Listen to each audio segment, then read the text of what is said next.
I'm Robert Lawrence Kuhn, and here's what I'm watching.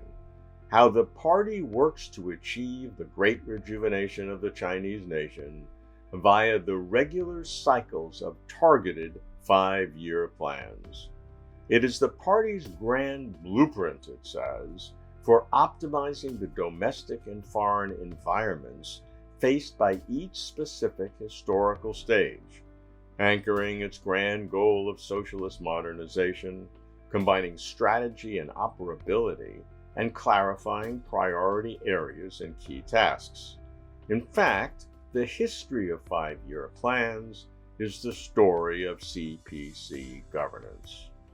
In the early days of the People's Republic of China, the 5-year plans reflected the Soviet Union's approach to a planned economy and jump-started heavy industries such as automobiles, though, as the official line states, experiencing some setbacks and taking some detours, especially during the ruinous Great Leap Forward and Cultural Revolution periods. Subsequent 5-year plans from the 6th to the 9th facilitated the transition from the planned economy to the socialist market economy. The 13th 5-year plan, 2016 to 2020, implemented President Xi Jinping's new development concepts of innovation, coordination, greenness, openness, and sharing to achieve China's first centenary goal of building a moderately prosperous society in all respects. The 14th 5-year plan, 2021 to 2025, is the first 5 years for China to comprehensively build a modern socialist country toward the second centenary goal mid-century. The 14th 5-year plan is based on the new development stage and provides a comprehensive and systematic framework for China's economic and social development. It is the first 5-year plan to prioritize self-reliance and self-improvement in science and technology in order to support national development. It stresses new steps in reform and opening up, in social civilization, in ecological civilization. It calls for new levels of people's livelihood and well-being and new improvements in governance efficiency.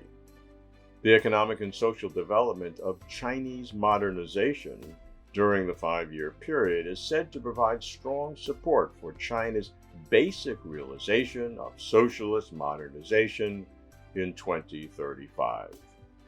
The party says that its overall leadership is the fundamental guarantee for the steady and long-term development of Chinese modernization. Long-term is key because the CPC, as the perpetual ruling organization, is not the equivalent of a ruling political party in Western systems, where political parties represent only a certain group of voters and are time-bounded by election cycles. For this reason, the Chinese party, the CPC, has a higher and broader obligation to enhance the living standards and personal well-being of all Chinese citizens. This includes reforms, rule of law, transparency in government, public participation in governance, increasing democracy, and various freedoms, including freedoms of expression, and of course, human rights. These are real challenges.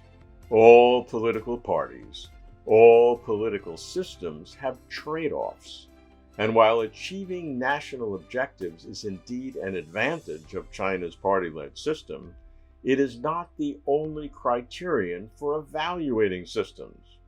This is why continuing reform, opening up, and system improvement are needed. I'm keeping watch. I'm Robert Lawrence Kuhn.